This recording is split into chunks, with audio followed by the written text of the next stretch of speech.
बिहार के पूर्व पशुपालन मंत्री व कांग्रेस के वरीय नेता अवधेश सिंह पहुंचे औरंगाबाद। नरेंद्र मोदी सरकार पर जमकर किया जुबानी प्रहार। कांग्रेस के वरीय और बिहार की राजनीति के कद्दावर नेता व पूर्व पशुपालन मंत्री अवधेश कुमार सिंह मंगलवार को औरंगाबाद पहुंचे, जहां उन्होंने राहुल गांधी के द्वारा चलाए जा रहे भारत जोड़ो यात्रा के जिला कन्वेनर शैलू दुबे की पत्नी की असामयिक निधन के बाद मातम पुरसी की और इतिहास विभाग के प्रोफेसर डॉक्टर विनोद कुमार सिंह की मां की खराब हुई तबीयत पर कुशलक्षेम पूछा। इस दौरान निकली राजनीति के बात पर उन्होंने प्रधानमंत्री नरेंद्र मोदी की जमकर खिंचाई की और केंद्र सरकार की योजनाओं पर भी जमकर प्रहार किया। उन्होंने कहा कि नीतीश कुमार समाजवाद के अनुयायी है, मगर नरेंद्र मोदी की नीतियों से परेशान होकर उन्होंने महागठबंधन के साथ बिहार को बचाने का काम किया। उन्होंने धारा 370 हो या सुरक्षा से संबंधित मामला हो, सभी विषयों पर नरेंद्र मोदी सरकार को घेरा और अपनी बातों को जब से प्रमुखता महागठबंधन रखा। की सरकार बनी, आपको स्पष्ट बता दें कि भाजपा के पास नीति अनन्यत ये दोनों नहीं है। भाजपा अपने क्षणिक लाभ के लिए वो राजनीति करती है और उनकी देश में राजनीति है हिंदू और मुसलमान का। इस देश में जिस दिन आज़ादी हुआ, गांधी थे, गांधी की जो हत्या हुई, हत्या के पीछे कारण क्या था? गांधी ने कहा कि हम भारत को सेकुलर देश ये है और सेकुलर रहेगा। इसकी आज़ादी में हिंदू, मुस्लिम, सिख, ईसाई सभी का योगदान है। उसी आधार पर गांधी की हत्या हुई। हम नाम नहीं लेना चाहते नाथूराम गोडसे का। अब वहाँ के बाद जो मोदी साहब ने इस देश के नौजवानों को, इस देश के किसानों को, इस देश के मजदूरों को जो एक विश्वास दिलाया कि हम देश के नौजवान को नौकरी देंगे, हम देश के किसान को पैदा का दुगना मुनाफा देंगे। और ये पिछले मोदी साहब 7-8 साल से देश के प्रधानमंत्री हैं। हम आपके पत्रकार महोदय से जानना चाहते हैं कि देश के कितने नौजवानों को नौकरी दी। एक जो सुरक्षित नौकरी था डिफेंस का, उस डिफेंस के नौकरी में भी ये जो आग लगाई पूरे देश में, कोई ये नहीं कि बिहार में, पूरे देश में हजारों नौजवान उस केस के मुदाले हो गया। आज वही नौकरी आप बांट रहे हैं। देश के जितनी भी संपत्ति है, हम आपके माध्यम से देश के प्रधानमंत्री से या भाजपा के जो प्रवक्ता हैं या बड़े नेता हैं उनसे जानना चाहते हैं कि इस देश में रेलवे, एयरपोर्ट, LIC, ये क्या कांग्रेस के समय आर्थिक नहीं खराबी हुई थी? मनमोहन सिंह जब देश के प्रधानमंत्री थे तो देश को सुदृढ़ करने के लिए, देश के आर्थिक मजबूती लाने के लिए उनका एक सैद्धांतिक, एक इकोनॉमिकल डाटा पेश किया और देश को एक स्वावलंबी ताकत देने का कोशिश की। राजीव गांधी का नाम लोग लेते हैं।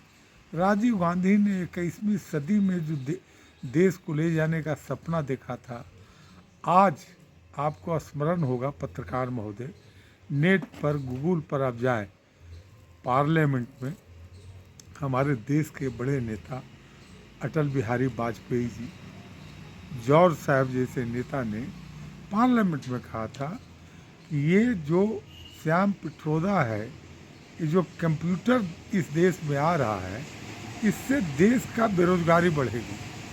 अगर आज कंप्यूटर नहीं होता तो आज देश में जो बेरोजगारी के बाद अराजकता होता। तो ये सोच कांग्रेस कर रहा है।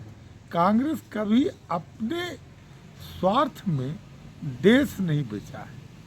कांग्रेस सदैव देश के हित में अपनी कुर्बानियाँ दी है।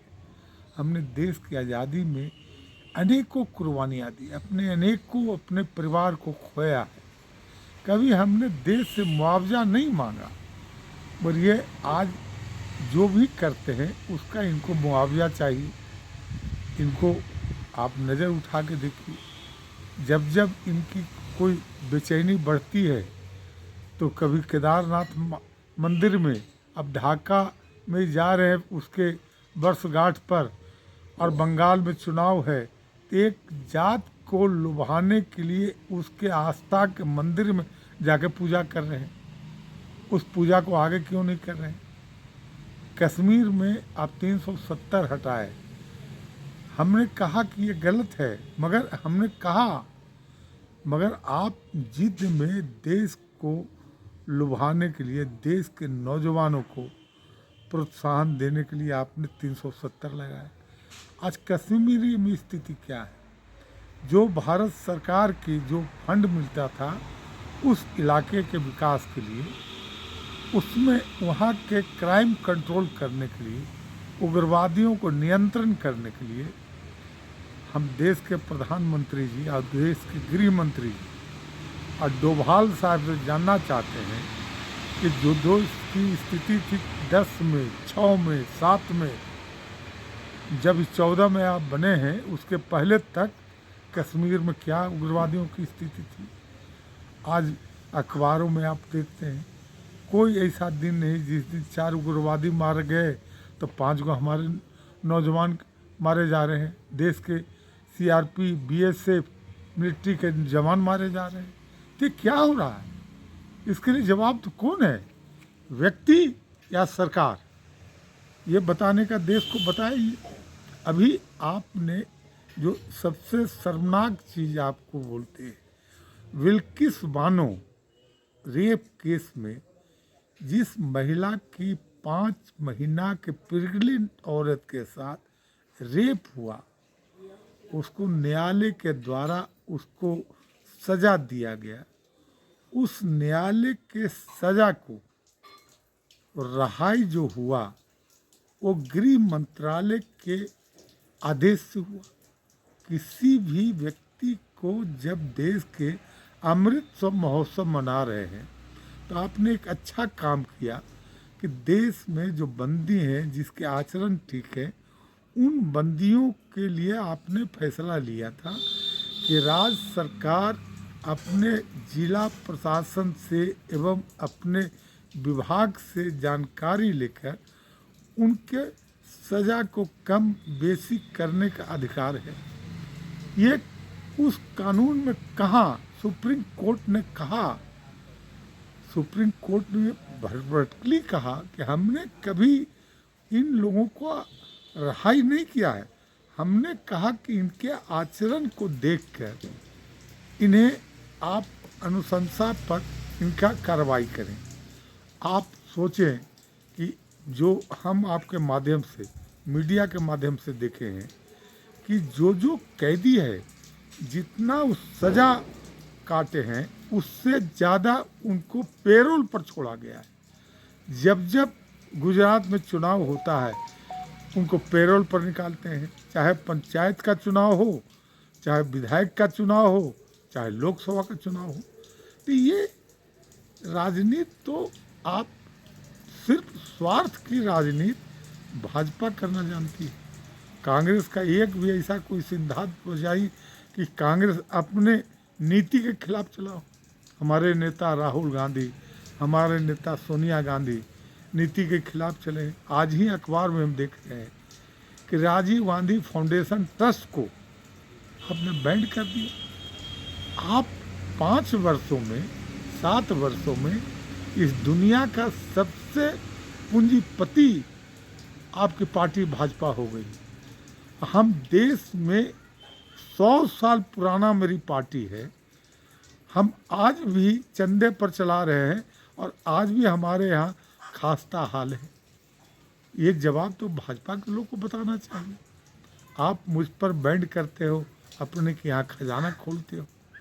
पूरे देश में, भारत के इतिहास में, देश की आज़ादी या देश की आज़ादी के पहले ऐसा कोई एक उदाहरण हमको बता दीजिए कि जिस दिन भारत के प्रधानमंत्री नरेंद्र मोदी हुए, भाजपा की सरकार हुई, देश के हर जिले में भाजपा का कार्यालय खरीद कर बना दिया गया।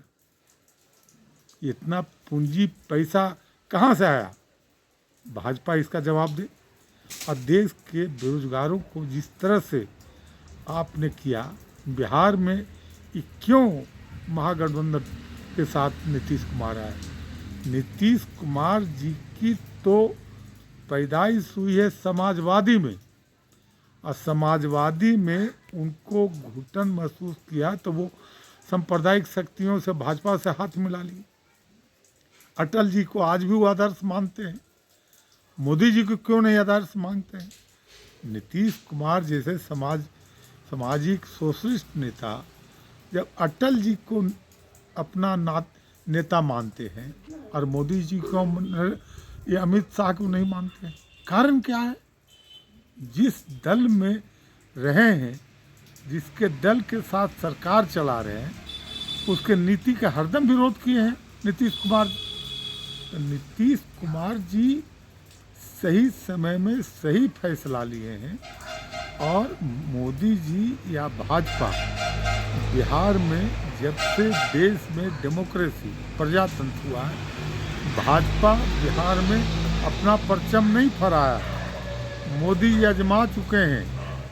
आरा में वीर कुंवर सिंह की धरती पर वो 1.5 लाख करोड़ रुपया बिहार को दिए थे, और चुनाव खत्म होने के बाद 1.5 लाख करोड़ दिए या नहीं दिए, ये बिहार सरकार के मुखिया नीतीश कुमार या बिहार के मुख्य सचिव बताएंगे कि 1.5 लाख करोड़ बिहार को मिला या नहीं मिला। बिहार के ये सड़क, ये बिजली जो आप देख रहे हैं, ये हमारी नेता श्रीमती सोनिया गांधी और देश के प्रधानमंत्री मनमोहन सिंह और स्वर्गीय ग्रामीण विकास मंत्री रघुवंश प्रसाद सिंह, जो उसमें भारत सरकार में ग्रामीण विकास मंत्री थे, वो रुपया आया और उस रुपया के बाद सेकुलर सरकार खत्म हुई।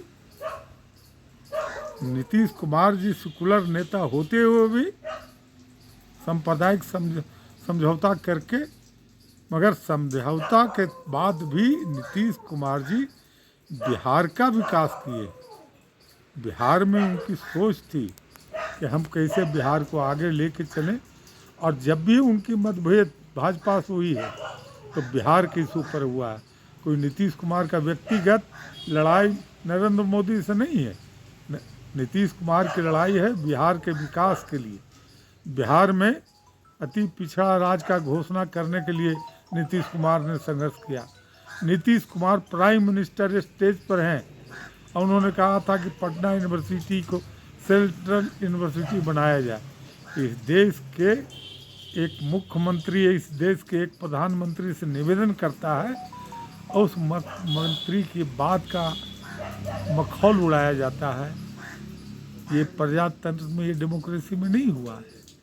बिहार की राजनीति को अभी किस तरीके से आप देख रहे हैं? बिहार की गृह मंत्री का लगातार 2 महीने में यहाँ आना हो रहा है। गृह मंत्री एक ऐसे गृह मंत्री हैं जो सिर्फ राजनीति, साम दंड भेद की राजनीति करना चाहते हैं। अब बिहार के लोग, जब गुजरात के हमारे पूज्य बापू बिहार में आए थे, प्रजापत्र मिश्रा जी उनको लाए थे नील की खेती का विरोध कराने के लिए, और गांधी जब बिहार से लौटे थे तो इस देश में महात्मा गांधी का उपाधि मिला था। अमित शाह अनेकों बार बिहार को नापने का कोशिश किए हैं, बिहार में सांप्रदायिक शक्तियाँ को बढ़ाने का कोशिश किए हैं, मगर बिहार एक सेकुलर स्टेट है, और बिहार के लोग कभी भी धर्म पर विश्वास नहीं किया है। धर्म हमारा आस्था का पर्व है। हम राम को पूजते हैं, हम माँ भगवती को पूजते हैं, और माँ भगवती और राम के नाम पर राजनीति नहीं करते हैं।